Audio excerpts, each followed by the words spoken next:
बघा तुम्ही मंदिराकडे पोहोचण्याच्या आधी ते बघा तुम्हाला असं काहीतरी गुफा टाईप पाहायला मिळेल आणि ह्या साईडला बुरुज आहे.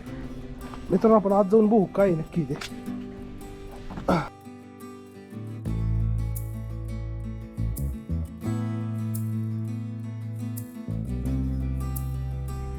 नमस्कार मित्रांनो, कसे आहात सर्वजण? ठीक आहात ना? होप सर्वजण ठीक असाल. मित्रांनो मी सचिन स्वागत करतो तुमचं आजच्या नवीन व्लॉगमध्ये. तर मित्रांनो आज आपण आलो आहोत पुणे जिल्ह्यातील यवत गावाजवळील डोंगर माथ्याजवळ बसलेल्या प्राचीन शिव मंदिर भुलेश्वर मंदिर येते. बघा पाठीमागं तुम्हाला दिसत असेल आणि इथे तुम्हाला ह्या मंदिराचे ते बघा तुम्हाला इथे बुरुज पण दिसत असेल. बघा इकडे एक बुरुज आहे, 3 बुरुज दिसतात. बघा इकडे एक बुरुज आहे आणि या साईडला एक बुरुज आहे आणि अजून इकडे. यावरून तुम्हाला वाटत असेल की हा गड आहे कोणतं रे, पण मित्रांनो हा गड नाही आहे, हे प्राचीन शिव मंदिर आहे मित्रांनो. आणि हे यादवकालीन आहे असे बोलले जात आहे आणि हे मंदिर हेमाडपंथी या रचनेत बांधलेले आहे. तर हे तुम्हाला मी तिकडे गेल्यावर दाखवतोच. आणि याआधी पण आपण ह्याचा व्लॉग बनवला होता मित्रांनो, पण आता आपण मी इकडे यायचं कारण म्हणजे बघा इथं मला असं काहीतरी दिसले बघा प्राचीन असं बघा नाही वेगळंच काहीतरी. आपण ते बघण्यासाठी मी इथे आलतो. तर मित्रांनो चालतंय आपण मग तुम्हाला मंदिर दाखवतो वरतून कसं आहे. आणि खूप म्हणजे मी इतकं भारी मंदिर आहे मित्रांनो, प्राचीन मंदिर एकदम असं. याची रचना तुम्ही बघताल तर थकवून जाल. तर चालतंय मी जास्त वेळ घेत नाही आणि आपला व्लॉग पूर्ण बघा. आणि जे कोणी नवीन असेल आपल्या चॅनलवर तर नक्की सबस्क्राईब करा मित्रांनो. चला तर मग व्लॉग सुरू करूया. मित्रांनो बघा मंदिराकडे पोहोचण्यासाठी थोडासा घाट मार्ग आहे.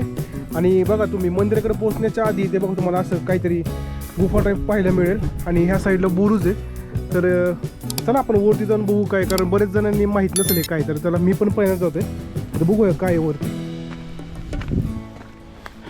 कारण बरेच जण येतात डायरेक्ट मंदिराच्या इथे जातात ना मित्रांनो. बघा तर आपण असे काही गोष्टी पाहिल्या पाहिजे जे कोणीच जात नसेल इथे. बघा इथं तर पण मी पहिल्यांदाच आलोय. बघा इथं शिवलिंग दिसते, पदचिन्ह येते बघा इकडे मित्रांनो. माहित नाही आतमध्ये काय येते हे बघा. हत्ती आणि माग माहित नाही काही कशाची कलाकृती बघा. आतमध्ये काय नक्की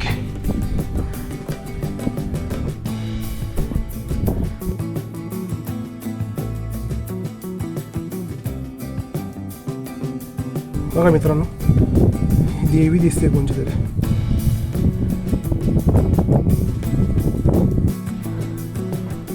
मित्रांनो आपण आज जाऊन बघू काय नक्की ते, काय नक्की ते.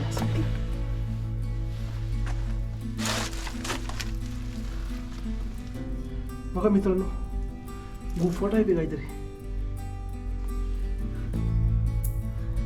याच्या पुढे नको जायला, काहीतरी असायचं. चला आपला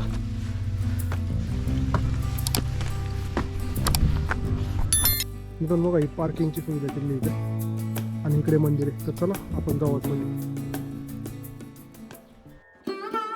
भुलेश्वर मंदिर हे पुणे जिल्ह्यातील यवत जवळ डोंगरावर वसलेले एक प्राचीन आणि ऐतिहासिक मंदिर आहे.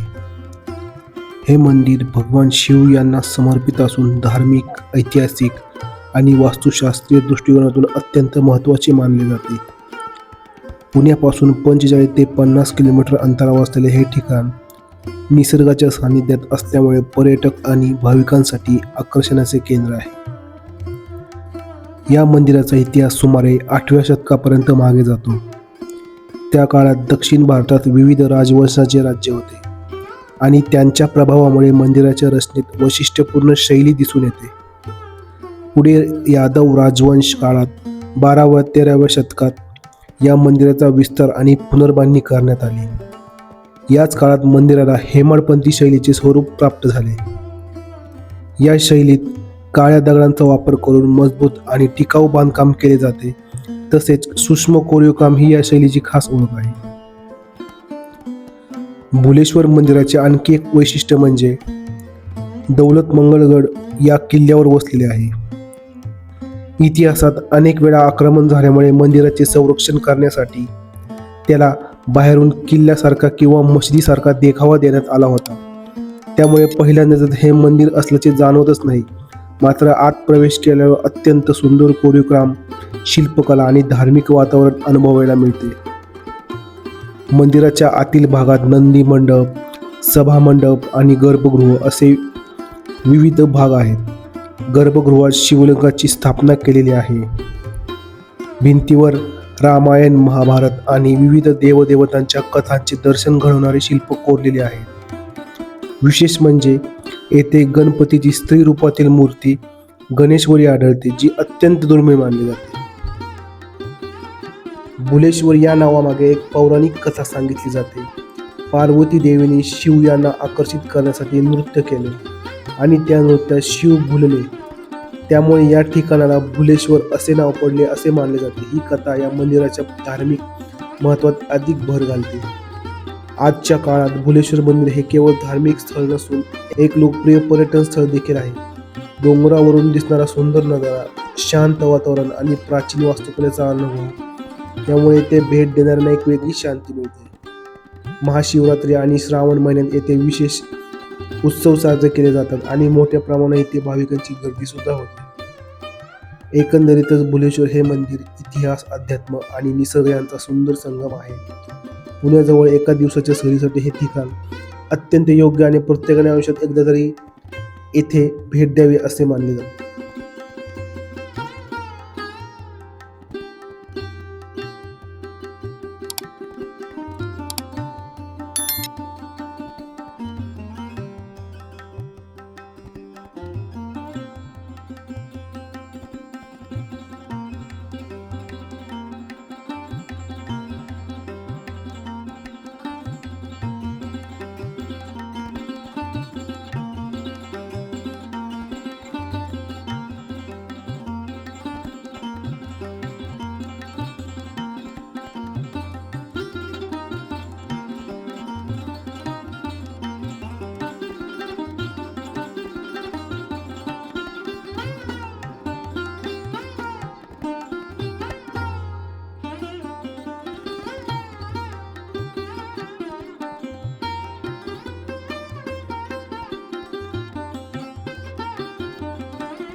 तर मित्रांनो, चालते व्लॉग संपवायची वेळ आली आहे आणि तुम्हीही नक्कीच भेट द्या या भुलेश्वर मंदिराला.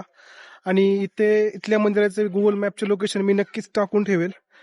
तर चालतंय, मग पुन्हा भेटू नवीन व्लॉगमध्ये. आणि तुम्ही जर नवीन असेल या चॅनल तर नक्कीच आपले चॅनल सबस्क्राईब करा. काही कमेंट असतील तर तेही करा आणि लाईक पण करा. आणि पुन्हा भेटू नवीन व्लॉगमध्ये. तोपर्यंत जय हिंद, जय महाराष्ट्र मित्रांनो.